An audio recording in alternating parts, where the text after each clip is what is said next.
Entonces, nuestra primera clase va a ser qué son los documentos de archivos electrónicos, la definición, cómo lo identificamos y cuáles son las extensiones más comunes que hay en los archivos electrónicos, ¿no? Podemos decir que actualmente gran parte de la información de las organizaciones nace electrónicamente. Por esta razón será necesario gestionarla y conservarla por medios digitales. Algunos documentos digitales no se pueden transformar a papel. ¿Quién me dice qué documento digital no se puede transformar a un papel? Vamos, ¿quién me dice? Si no quieren hablar, por lo menos escriban en el chat.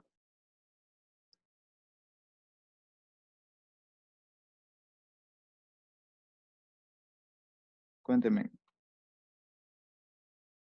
¿qué documento digital no se puede transformar a papel?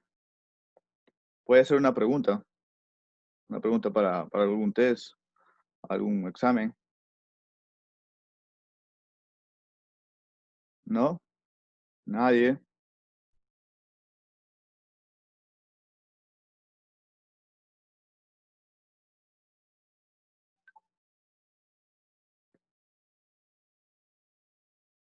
Bueno, los documentos digitales que no se pueden transformar a papel son los audiovisuales.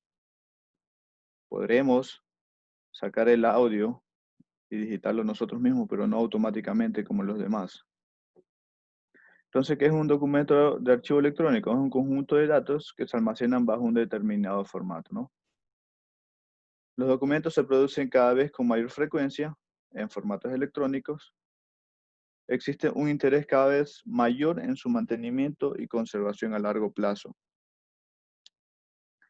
Para aplicar cualquier estrategia se necesita un conjunto de herramientas y métodos en el contexto de los documentos electrónicos. ¿Qué significa esto? Utilizar manuales, modelos, requisitos y normas.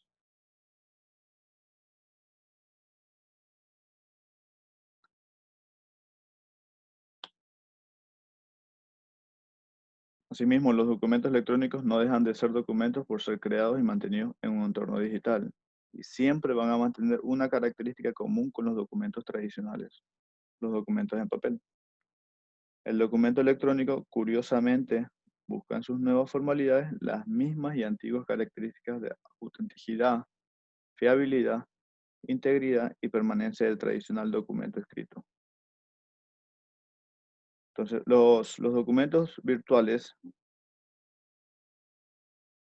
su estructura es lógica y no es física. Necesitan metadatos para ser gestionados.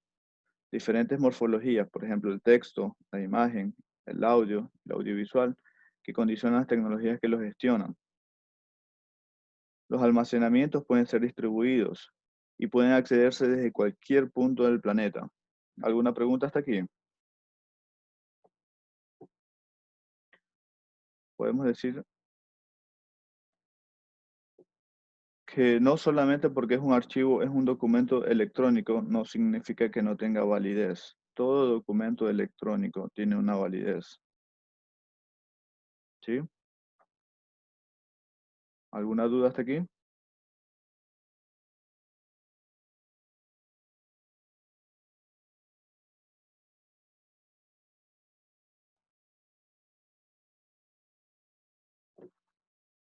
Bueno, seguimos, ¿no? La definición e identificación de los archivos electrónicos.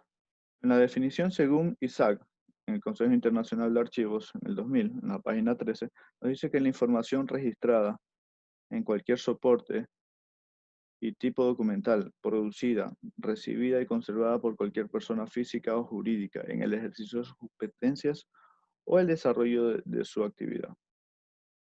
Eso es lo que nos dice Isaac en cuanto a la definición de los archivos electrónicos.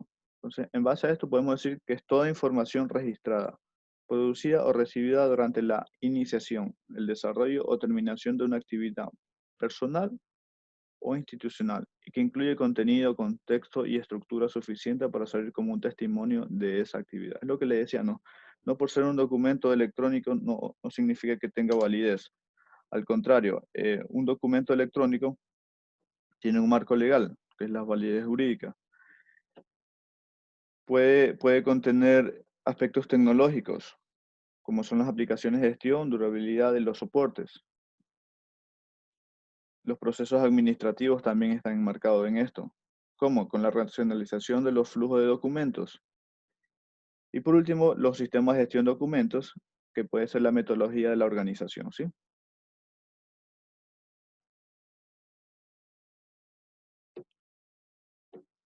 Como podemos decir, los documentos pueden adoptar varias formas y representaciones.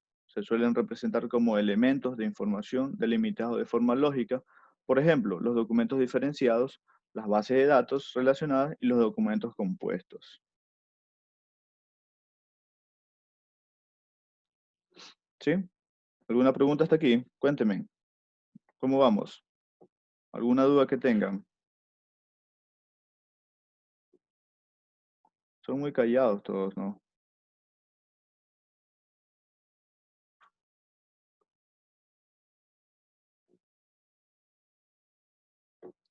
Entonces podemos definir también que los archivos deberían facilitar el establecimiento de políticas, procedimientos y sistemas de normas y prácticas diseñadas para ayudar a los productores de documentos y crear y conservar los documentos.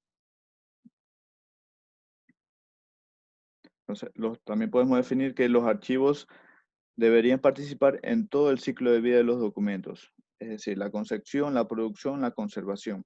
¿Para qué? Para que garantice la incorporación al sistema de archivos, la conservación y la disponibilidad de los documentos de valor permanente. Los archivos deberán ser responsables de la valoración de los documentos para identificar aquellos que tengan valor permanente. Y los archivos deberán articular los requisitos de conservación y accesibilidad para garantizar que los documentos de archivos sigan estando disponibles y sigan siendo accesibles e inteligibles a lo largo del tiempo. ¿Sí?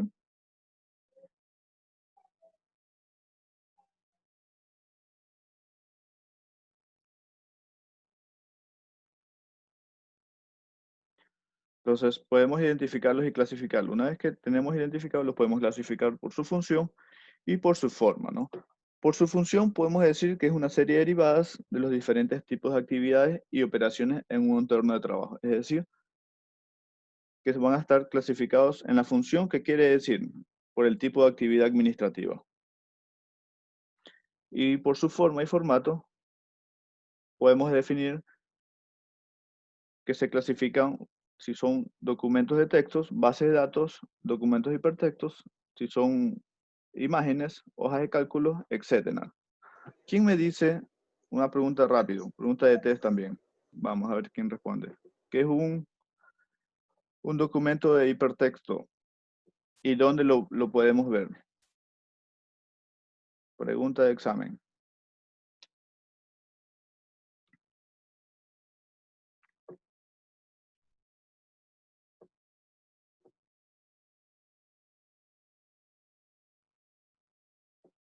¿Quién? ¿Quién contesta?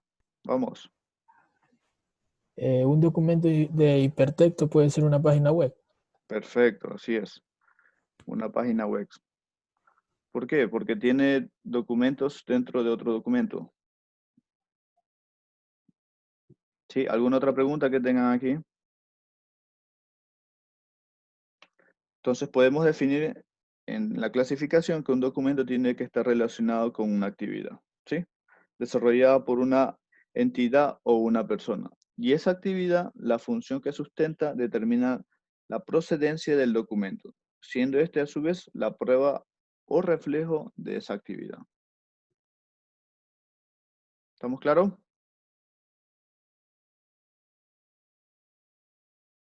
Perfecto. Disculpe, profesor, ¿podría repetirme la última parte que dijo? Lo último que dijo. No le escuché bien. Ok.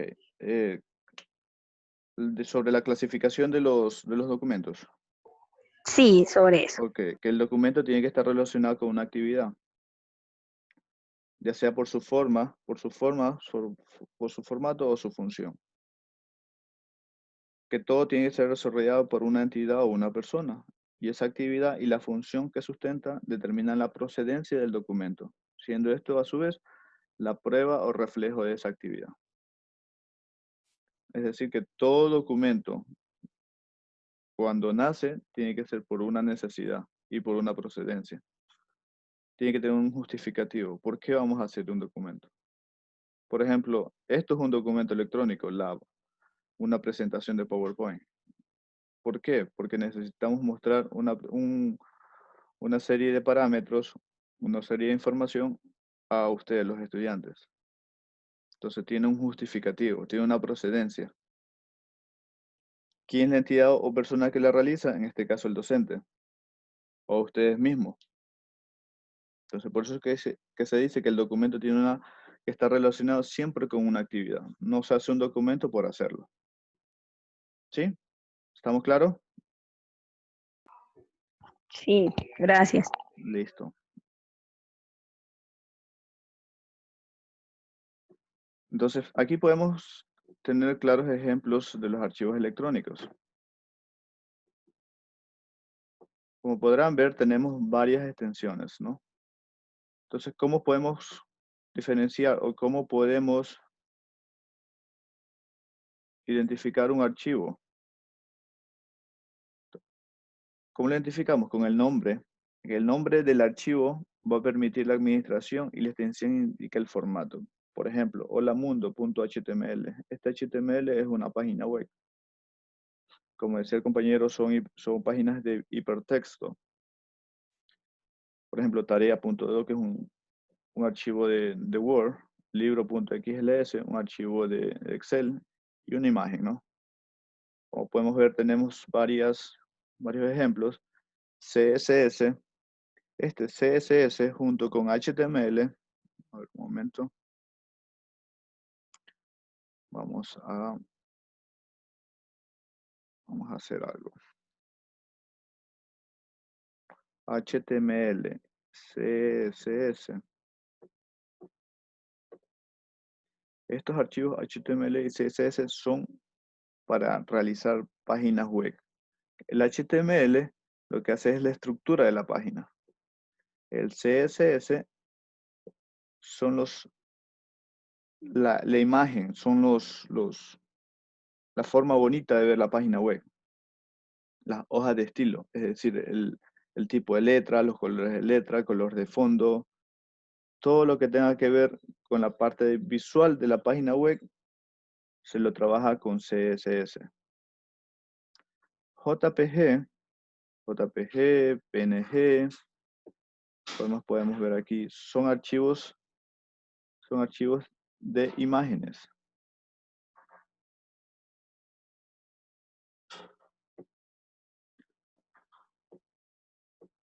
Los más comunes, ¿no? XLS, .doc, .ppt, son archivos de la ofimática. RAR, SIG, son archivos contenedores. Y AVI, de video y de texto, ¿no? ¿Alguna pregunta hasta aquí?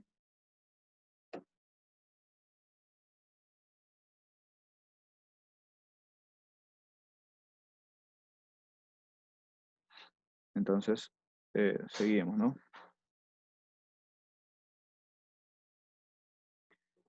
Dentro de las definiciones e identificaciones de los archivos electrónicos, tenemos la autenticidad, es decir, que para que un documento sea totalmente válido, tiene que tener autenticidad, fiabilidad, integridad, disponibilidad. ¿Qué es la autenticidad? La autenticidad es que ese documento sea auténtico, como su palabra lo dice, ¿no? No sea copia. Fiabilidad o seguridad, que ese documento en algún momento, dependiendo del caso, sea seguro, es decir, que no se pueda editar por terceras personas. Integridad, que sea íntegro. Y la disponibilidad, sobre todo, que esté cuando uno lo necesite. Para poner un claro ejemplo, vamos a los de, ¿han escuchado el caso de Wikileaks? De Wikileaks es una página web donde ellos sacan documentos públicos. Bueno, no públicos, privados de los países. Entonces, eso es un hacker. Lo que hace es entrar por la fiabilidad. Esta página o este personal entra por la disponibilidad, por la fiabilidad, que es la seguridad, ¿no? Este documento tiene una mala seguridad y ellos lo que hacen es ingresar por ahí y revisan todos los documentos y los ponen a la luz pública. Entonces, esa es una de las características que tenemos que tener presente cuando creamos o tenemos documentos. Ahorita en el país, por esto mismo de las emergencias sanitarias, estamos viviendo muchas cosas de estas. Entonces, todo es documento electrónico. Ahorita lo estamos viviendo.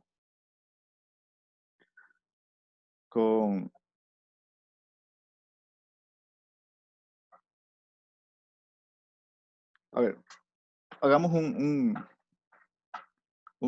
análisis. ¿Cómo están haciendo ahorita las empresas públicas para cerciorarse de que ese documento sea real? Cuénteme, ¿qué creen ustedes? Si decimos que para la validez del documento electrónico sea efectiva, es del mismo momento de su producción e incluso desde el mismo momento de la definición de los procesos que deben dar lugar a la tramitación electrónica. Cuénteme, ¿cómo creen que las empresas públicas, ahora en este momento, por estar en una emergencia y no estar presenciales, cómo creen que están manejando los documentos electrónicos? ¿Con qué seguridad? Cuénteme, ¿quién me dice? Pregunta de ustedes también.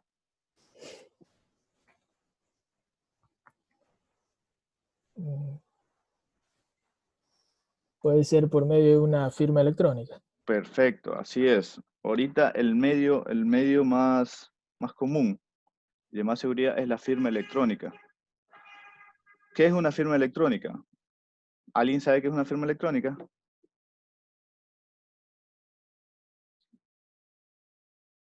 Cuénteme, ¿qué es la firma electrónica? Puede ser una serie de metadatos que, por ejemplo, un código de barra que nos Así es, identifica a cada persona. claro, perfecto. Sí, alguien me dijo alguna vez, no, la firma electrónica yo firmo en un papel, le tomo la foto, la escaneo y la pongo en un documento. La mayoría de personas tienen un concepto, un concepto de la firma electrónica. ¿Qué es eso? Realmente eso no es una firma electrónica. La firma electrónica es un campo donde se diferencia de las demás. ¿Cómo? ¿Qué contiene? Como dijo el compañero, Roberto, ¿no?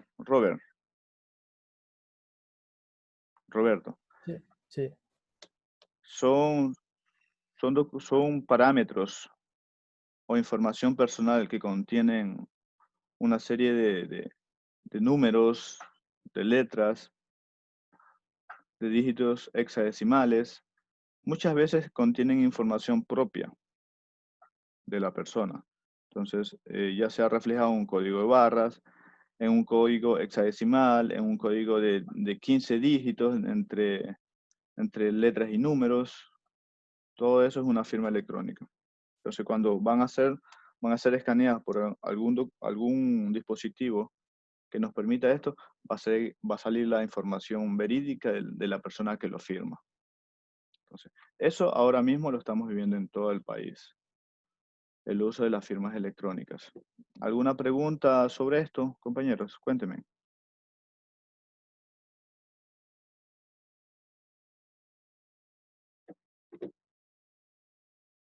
Ninguna pregunta.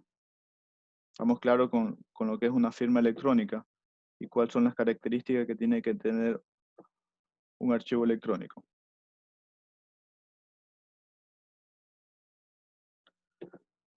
Asimismo, como tiene características, tiene una estructura. ¿Cómo está estructurado el archivo electrónico? Está estructurado, el archivo electrónico tiene dos fases, la estructura y el contexto. En la estructura tenemos la física y la lógica. La física es decir, dónde está situado el archivo. En qué carpeta, en qué expediente. en qué hardware, en qué software. Todo lo que es físico, vamos a plantearlo, vamos a verlo en la forma hardware y software. Dónde va a estar, en qué sistema operativo, en qué computador, todo lo que tenga que ver con hardware y software. En la parte lógica es el nombre del documento y su extensión. ¿Sí? Por ejemplo, tengo un archivo hola mundo.html. ¿Dónde va a estar? ¿Dónde va a estar? Va a estar en un repositorio, en alguna IP pública, en algún dominio, con algún sistema operativo X. ¿Y dónde va a estar? ¿Qué va a ser? ¿Cuál es la parte lógica? La parte lógica es el hola mundo y el .html, donde nos va a indicar el nombre y la extensión. Una vez que tengamos nuestra estructura física y lógica, vamos a utilizar el contexto. ¿Qué es el contexto? La parte interna del archivo. Es decir, un metadato. ¿Qué es un metadato? Un dato dentro de otro dato. ¿Sí? Es decir, la información que no vemos, la información que no se puede apreciar a simple vista. No sé si algunos se han inscrito en el canal de YouTube que yo les creé ayer. Ahí hay algunos videos en la categoría material de apoyo. Hay unos videos, buenos videos. Cuando tengan chance, revísenlo. Hay uno que dice qué es el metadato, cómo trabaja el metadato, cómo se puede observar el metadato. Entonces, les sugiero que lo revisen, lo vean, hagan pruebas ustedes mismos, porque si se pueden, si tienen acceso a una computadora con internet, pueden sacar una foto o pueden sacar alguna imagen, ingresarla a esta página, a estas páginas y hacer pruebas de qué contiene esa imagen. Incluso imágenes de ustedes mismos. Ingresen una imagen suya y revisen el metadato que contiene.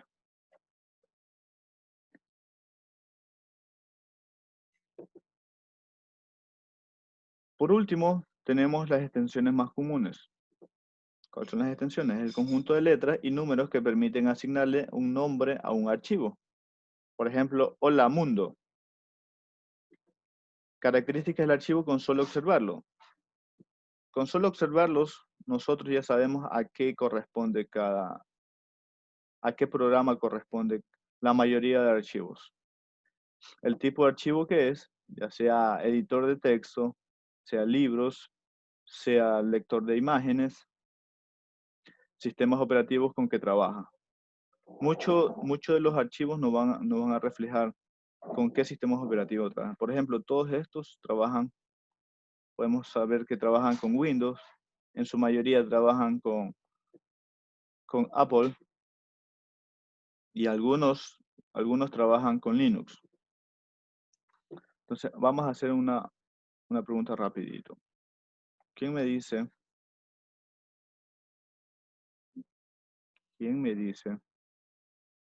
estos dos tipos de archivos, qué significa, con qué abren?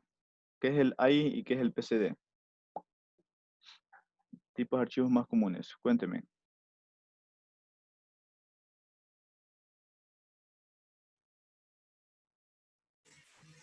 Son archivos de diseño gráfico. Exacto, son archivos de diseño gráfico.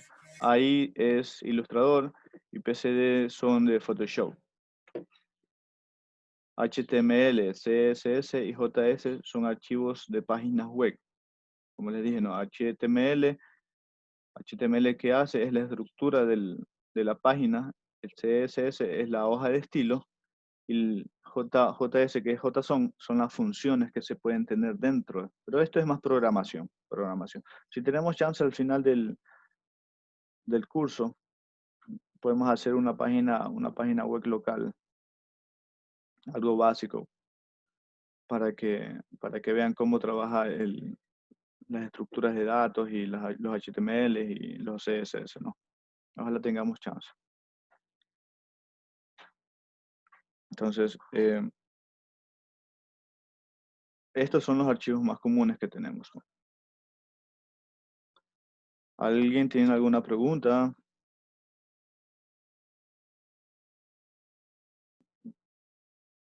esta ha sido la clase de hoy. Entonces, para finalizar, les dejo un pensamiento de Alan Turing. Solo podemos ver poco del futuro, pero lo suficiente para darnos cuenta de que hay mucho que hacer. Alan Turing. Alan Turing fue el padre de la informática. Entonces, si alguna pregunta sobre los temas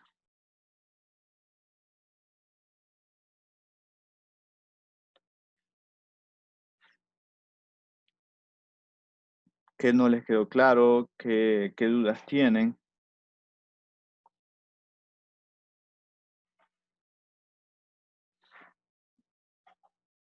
algún tema en específico que no entendieron. Les recuerdo que no sé si hayan visto ya el cronograma de las actividades. En este medio ciclo van a haber 5 tests. Los tests van a estar divididos en el tema 1 y tema 2 de la unidad 1, es decir, de esta clase de hoy día y la clase de mañana, de la clase de la siguiente semana, va a haber un test. El tema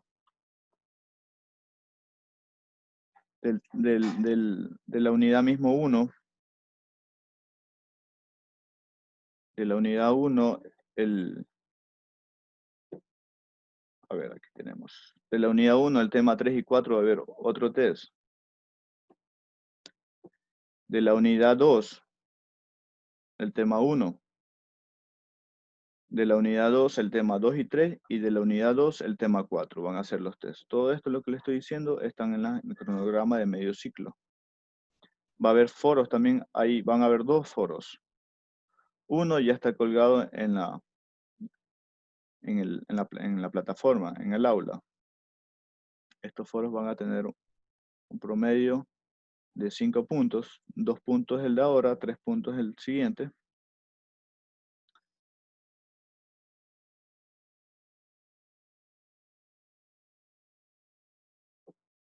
El foro de ahora, que ya está hasta el viernes 19.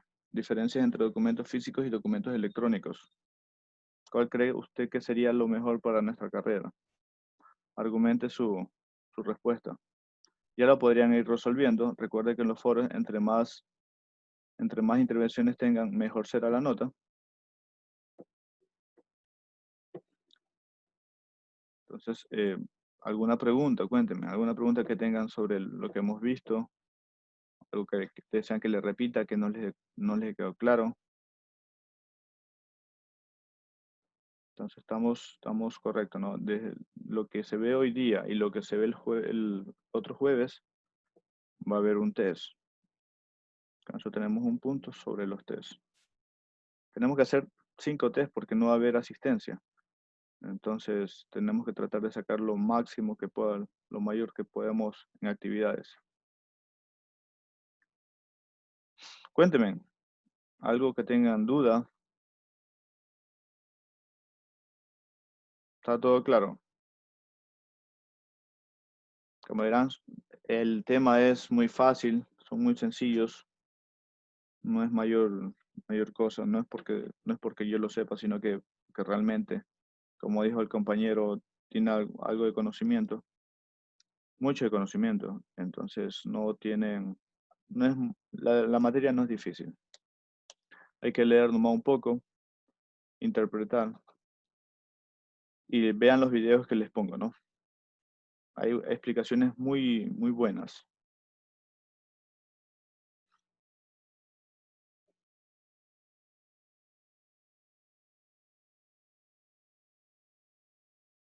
¿Algún comentario que tengan? Cuéntenme. ¿No? ¿Nadie?